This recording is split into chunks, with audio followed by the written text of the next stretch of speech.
Good morning. It's a little after 11 on Wednesday, November 23rd, the day before Thanksgiving. I am standing here by the rental car waiting for the kids to bring their stuff. We're already checked out of the room. Checkout time is 11, so they need to bring their stuff and put it in the car. So what we're doing today is we're going to Hollywood Studios.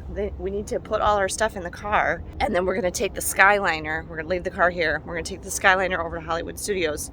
Megan joined us last night. If you didn't see that, she met us at the parking trams at the TTC and rode back with us. She had been going around the monorail loop and looking at all the Christmas stuff while we were at Mickey's Very Merry Christmas Party. And then she met us at the parking trams, and we took the tram back to the car and rode back here together in the car. I got a whopping 4.5 hours of sleep because we didn't get to bed till 2. We were at the party until it ended at midnight. We didn't get back here until like 12:45. Thankfully, I actually woke up before the alarm went off at like 6:40 because people in the surrounding rooms were making noise and stuff. And I got up and I got us Rise of the Resistance and Slinky Dog Dash, and then that meant then I had to wait 2 hours after the park opened.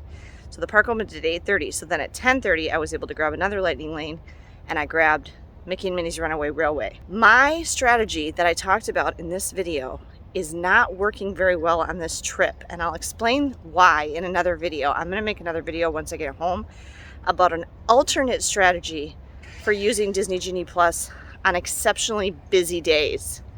So watch for that and make sure you're subscribed so you don't miss it.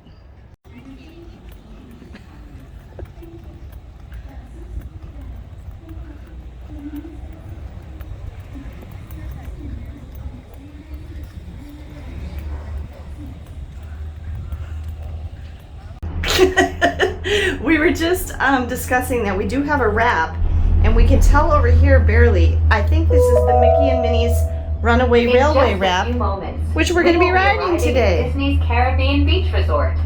At Disney's Hollywood Studios, everyone can become the stars of their favorite cinematic stories. I have to say, this has been pretty typical of the parking situation, don't you think, all this week, Ben? Yeah. It's been about half full at noon. That's about when we've kind of arrived, and so I don't know that these are filling up. That actually seems scary to me, because does that mean there could be a lot more people here than there already are? Remember to double check your star-studded itinerary using your My Disney Experience mobile app.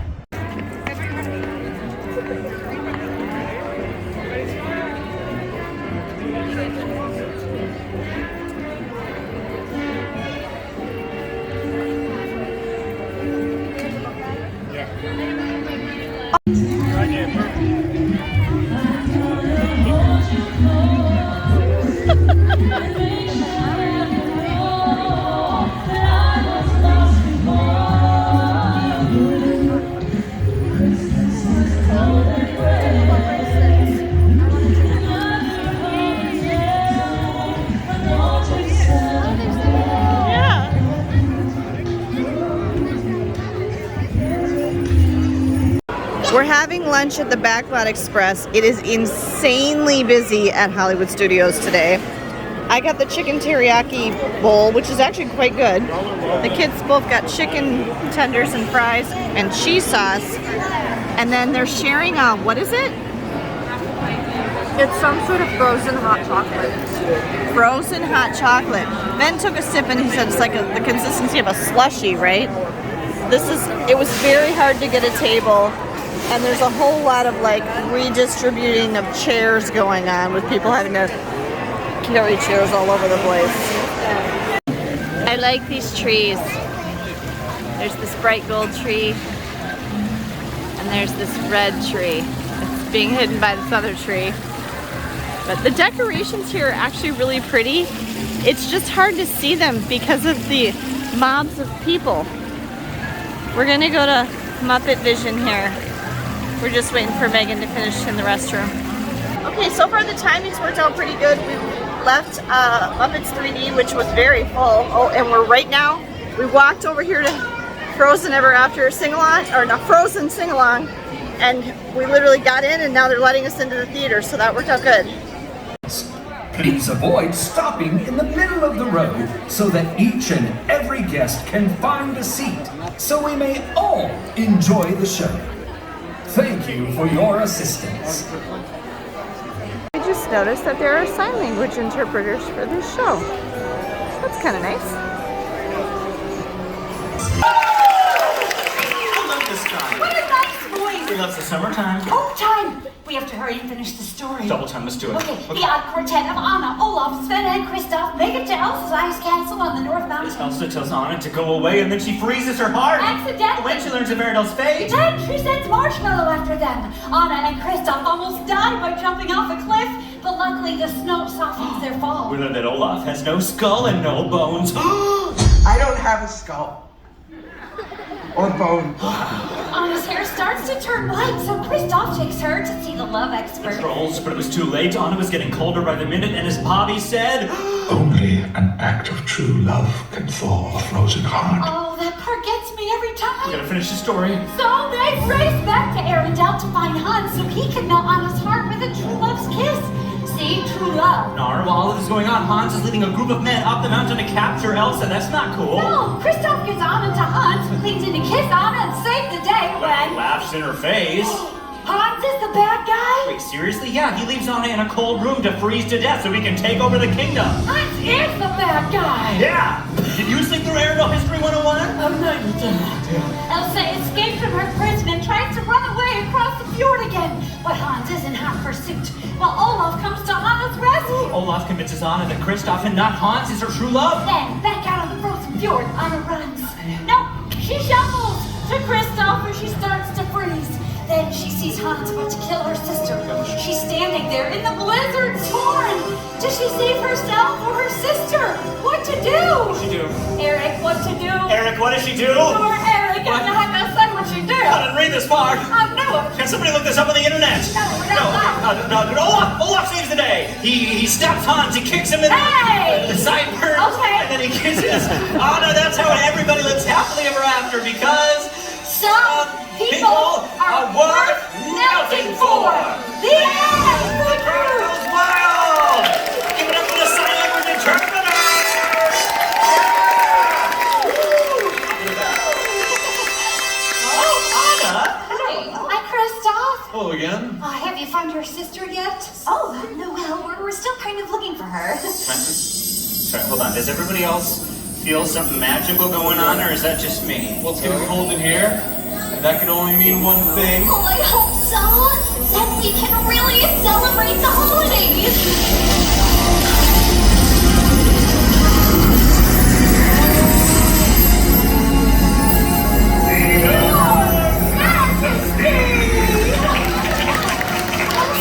I'm so glad you're here.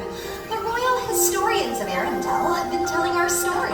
Thank you. And that was a very good story you told. Though the ending felt strange. Oh, well, Olaf did help a lot.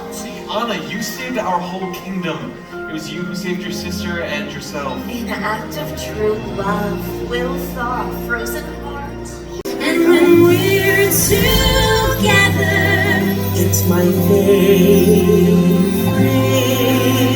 time.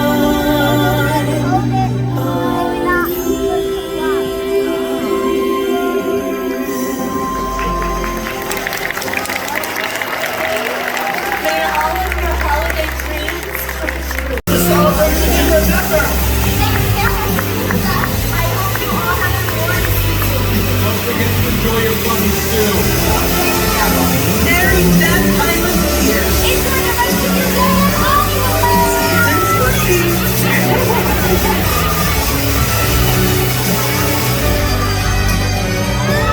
I have a little snow on my hair. Okay, we just came out of Frozen, a sing-along. I have the Christmas tree and Gertie behind me. Did she have her Santa hat on? Yeah. Here's the thing I want to say about that show. I forgot how much I enjoy that show. First of all, it's different every time because a lot of it is improv. Secondly, it's not for kids. It's for the adults. That show is totally for the adults. Have kids sit in on it, but it'll go. Yeah, the kids will like the music, but as far as all the the talking and the improvisation, that's all for the adults, and it's hilarious. And every time you go to that show, it's going to be different. The two main characters, if you will, are actually the Arendelle historians, and those are improvisational performers who are totally funny. And I think they go by the reaction of the audience and stuff to like kind of make it up as they go along. They also interact, if you will, with the film scenes that are put on the screen behind them, and the audience, and the sign language interpreters. One of the funniest, most entertaining parts was the very expressive sign language interpreters and the interactions between the sign language interpreters and the historian. The historians would randomly call out like really complicated things just to see if the sign language interpreters could keep up. Yeah, one of the historians called out supercalifragilisticexpialidocious, and one of the sign language interpreters fingerspelled the whole without missing a beat. Yeah, it was fantastic. The kids probably are not getting any of the jokes at all because they're adult jokes. They're kind of grown-up jokes. I mean, my kids got them because they're big, but little kids aren't going to get it. But little kids will like the music. I did notice though, and I don't know if maybe this is a carryover from the pandemic or if everybody's just tired, but people weren't too into singing along. I remember going to this show back in 2015 when Frozen was only 2 years old, and people really sang along. They were really into it. Like in concert, people sing to that one. Yeah, they do. And the other thing I want to say about this show is it made me want to go watch Frozen 2. Me too. Because I like Frozen 2 a lot better than the original. I agree. And the shorts, yeah. They had songs from the shorts, and it really makes you want to go watch Frozen 2, especially because we're here at the holidays. It's a very entertaining show, and I could have filmed, but I didn't know when the funny stuff was that they were going to say. The parts that are the funniest is the improvisational parts throughout the whole first like 2/3 of the show, and then the last little bit that I filmed was near the end, and that part is very carefully rehearsed. The actors that play Kristoff, Elsa, Anna, and Olaf are well rehearsed, and they just do their part. One other thing, tell me if you agree. Oh yeah, I figured it out very fast. They were lip syncing. They were lip syncing. All the music was from the original short. Yep, they were playing the actual soundtrack from the actual shorts, and the actors who were playing Elsa and Anna were lip syncing. Lip syncing really well. They were lip syncing very well. Especially with their Not- movements, like that's hard. Yeah. Not well enough that someone looking for it, aka us, could tell. Right, we noticed it right away. So, but if you're not looking for A it, kid wouldn't notice. no, a kid wouldn't notice. But they did a very good job. Yeah. So, it's a really good show. We highly recommend.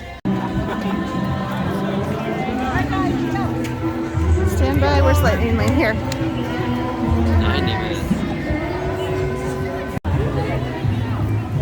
Oh.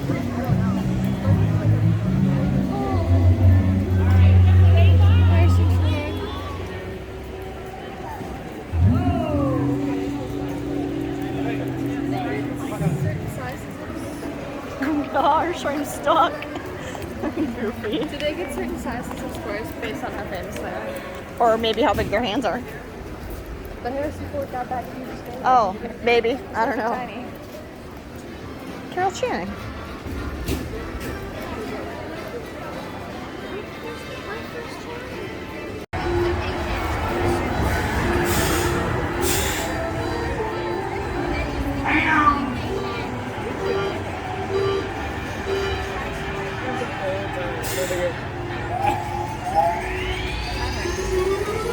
Here we go.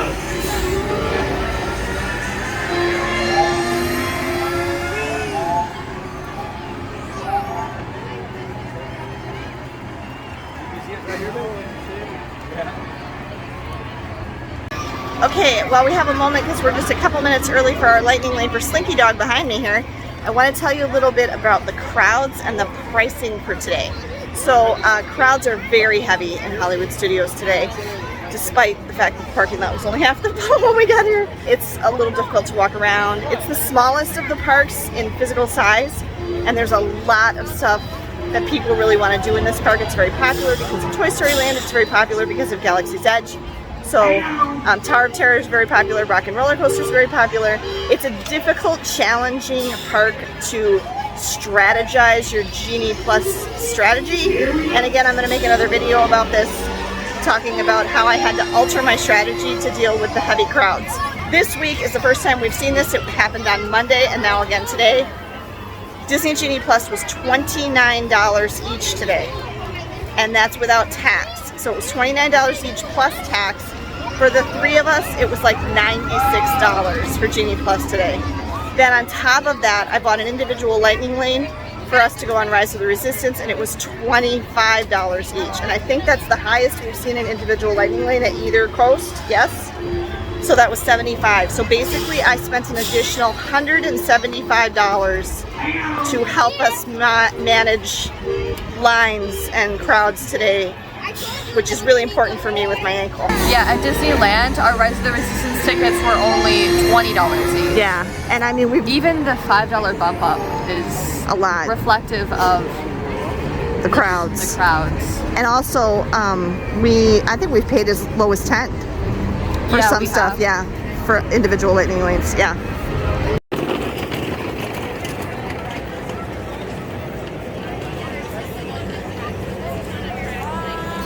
Okay, we just got off Rise of the Resistance, and Megan and I were just discussing it. And our overall, okay, first of all, an observation.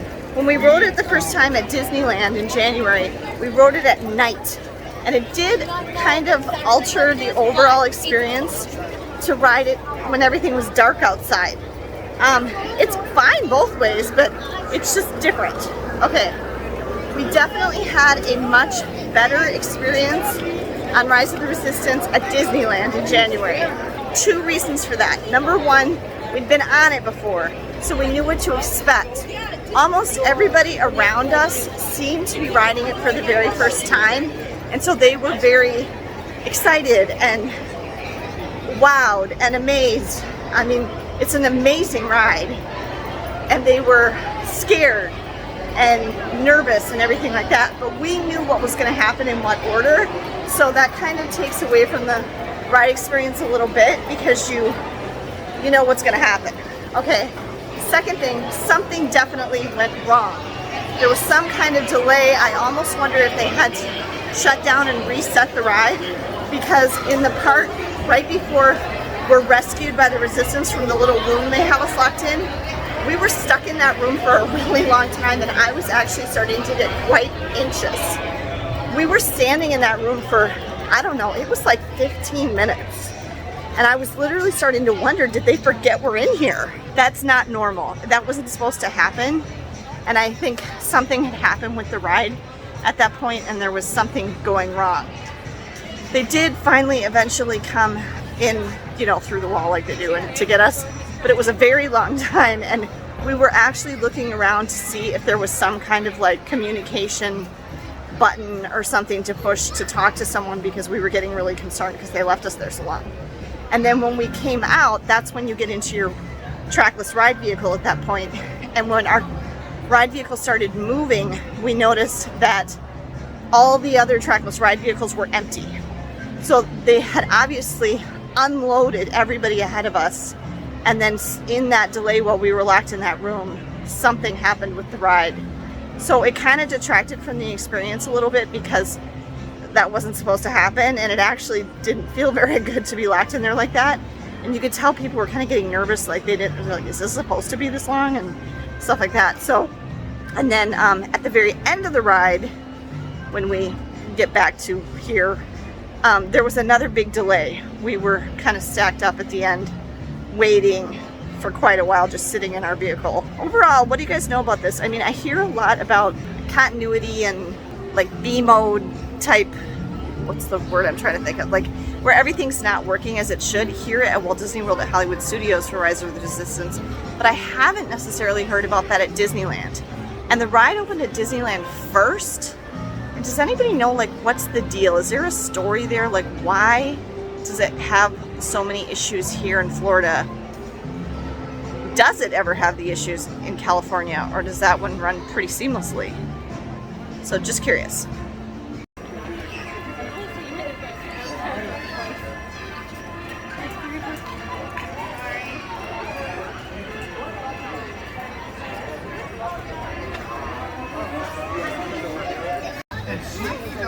Ready to help you ride like the wind.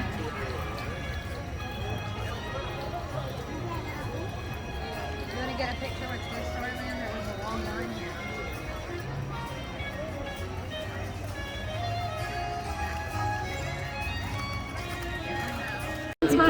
or, you know. And videoing. Look at, they even have the old-fashioned speakers. This is like 50s content, but funny. Yeah, it is.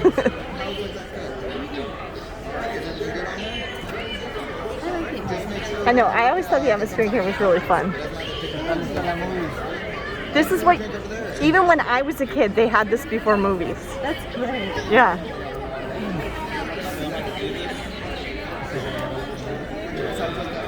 This is really old. Mm-hmm. Yeah, it's really pleasant. There's a projector. There's no projector. It might come from behind. Sometimes in the olden days, the projector was behind this. It had to be inverted. Yeah, maybe, I don't know.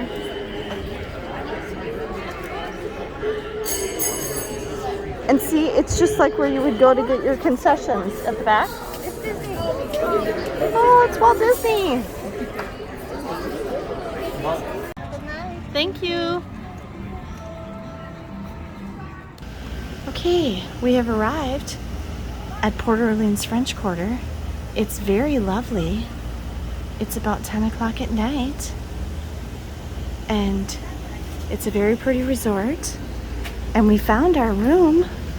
We can even see right there. We can see through the window. It's all pretty. Don't shoot. And we can even see our name is on the TV screen. But we can't get in. All our magic bands turned red when we tried to open the door. So Megan has run to find the front desk to see if they can fix at least hers or all of ours or something.